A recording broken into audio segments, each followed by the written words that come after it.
জুলাই যোদ্ধা শরীফ ওসমান হাদিকে প্রাণে শেষ করতে চাওয়ার ঘটনায় অভিযুক্ত শুটার ফয়সাল করিম মাসুদ বর্তমানে ভারতের মহারাষ্ট্র রাজ্যে অবস্থান করছে বলে গোয়েন্দা সূত্রে জানা গেছে। বাংলাদেশি সিম কার্ড বাদ দিয়ে সে এখন ভারতীয় টেলিকম অপারেটর রিলায়েন্স জিওর সিম ব্যবহার করছে। তবে নিরাপত্তার স্বার্থে বেশিরভাগ সময়ই তার মোবাইল ফোন বন্ধ রাখা হচ্ছে।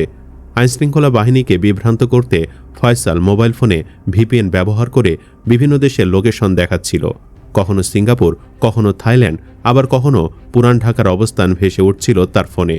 তবে ফোন সেট পরিবর্তন না করায় IMEI নম্বরের সূত্র ধরে প্রযুক্তিগত সহায়তায় তার বর্তমান অবস্থান শনাক্ত করা সম্ভব হয়েছে।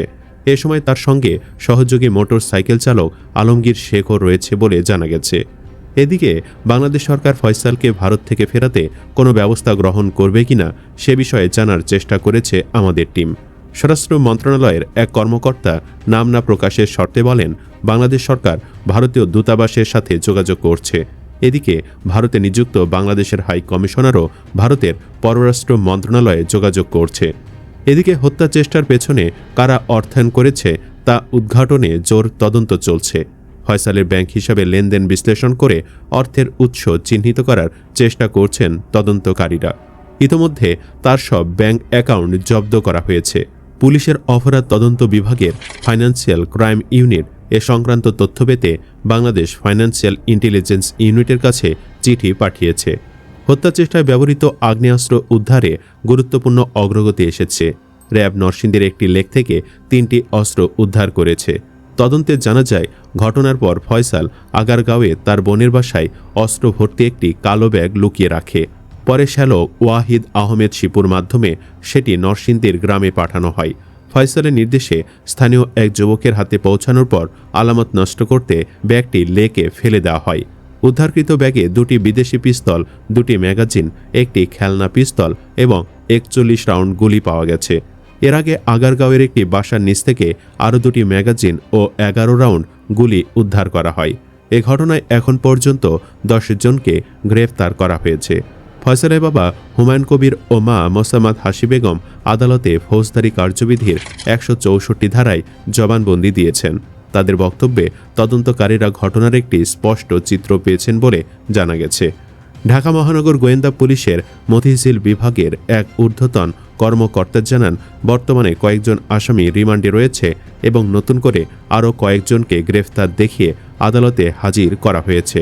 গ্রেফতারদের মধ্যে রয়েছেন ফয়সালের স্ত্রী শাহিদা পারভিন সামিয়া, শ্যালক ওয়াহিদ আহমেদ শিপু, ঘনিষ্ঠ বান্ধবী মারিয়া আক্তার লিমা, মোটরসাইকেলের কথিত মালিক আব্দুল হান্নান, সীমান্ত এলাকায় মানব পাচারে জড়িত সন্দেহে সঞ্জয় সিসিম ও শিবিরন দিও, সহযোগী মোহাম্মদ কবির এবং রেন্টেকার ব্যবসায়ী নুরুজ্জামান।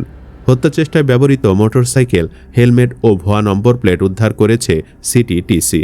তদন্তে উঠে এসেছে, মোটরসাইকেলটির মালিকানা একাধিকবার বদল হয়েছে এবং ভুয়া নম্বর প্লেট ব্যবহার করা হয়েছিল। ব্যবহৃত মোটরসাইকেলটি হোন্ডা হর্নেট সিরিজের হলেও BRT এর রেকর্ডে ভিন্ন মডেলের তথ্য পাওয়া যায়, যা তদন্তকে আরও জটিল করেছে। আব্দুল হান্নান নামের এক ব্যক্তি আদালতে দাবি করেন, তিনি আগেই মোটরসাইকেলটি বিক্রি করে দিয়েছিলেন। তবে তার বক্তব্য যাচাই করতে গিয়ে নম্বর ও মডেল সংক্রান্ত বড় ধরনের অসঙ্গতি পাওয়া গেছে। পুলিশ জানিয়েছে, সম্পৃক্ততা প্রমাণিত না হলে তাকে অব্যাহতি দেওয়া হবে। স্থানীয় সূত্রে বরাতে জানা গেছে, ঘটনার রাতেই ফয়সাল ও আলমগীর ময়মনসিংহের হালুয়াঘাট সীমান্ত দিয়ে ভারতে পালিয়ে যায়। অভিযোগ রয়েছে, স্থানীয় মানব পাচারকারী ও কিলার ফিলিপস নালের সহায়তায় সীমান্তের কাঁটাতারের কাছের একটি কালভার্টের সুড়ঙ্গ ব্যবহার করে তারা দেশ ছাড়ে। দেশ ছাড়ার আগে নুরুজ্জামান নামে এক ড্রাইভারকে পালানোর কাজে ব্যবহার করে ফয়সাল, যিনি ইতোমধ্যে গ্রেফতার হয়েছেন। রিমান্ড শুনানিতে মোহাম্মদ নুরুজ্জামান নোমানী জানান, হাদিকে হত্যার চেষ্টার মামলায় প্রধান সন্দেহভাজন ফয়সাল করিম মাসুদ 12 ডিসেম্বর ঘটনার দিন একটি প্রাইভেট কার ভাড়া করেছিলেন। সেই গাড়ির চালককে 3 বার 3 স্থানে আসতে বলেছিলেন তিনি। প্রথমে গাড়িটিকে আসতে বলা হয়েছিল ঢাকার মৎস্য ভবনের সামনে, কিন্তু জুমার নামাজের পর গাড়িটিকে আসতে বলা হয় আগারগাঁওয়ের BNP বাজারে। সবশেষ ধামরাই উপজেলার কালামপুরে যেতে বলা হয় গাড়িটিকে। সেখান থেকে গাড়িটিতে উঠে ময়মনসিংহে যান ফয়সাল। উল্লেখ্য, শুক্রবার দুপুর 2টা 20 মিনিটে ঢাকার পুরান পল্টনের বক্স কালভার্ট এলাকায় ওসমান হাদির ওপর গুলি চালানো হয়। গুরুতর আহত অবস্থায় তাকে ঢাকা মেডিকেল কলেজ হাসপাতালে নেওয়া হয়। সেখানে অস্ত্রোপচারের পর উন্নত চিকিৎসার জন্য এয়ার অ্যাম্বুলেন্সে সিঙ্গাপুরে পাঠানো হয়েছে। সুপ্রিয় দর্শক, বাংলাদেশ সরকারের কি উচিত নয় ফয়সালকে ফেরত আনতে চেষ্টা চালানো? কমেন্ট বক্সে জানিয়ে দিন আপনার মতামত। ভিডিও ভালো লাগলে লাইক দিন এবং শেয়ার করুন, আর অবশ্যই চ্যানেলটি সাবস্ক্রাইব করুন। ধন্যবাদ।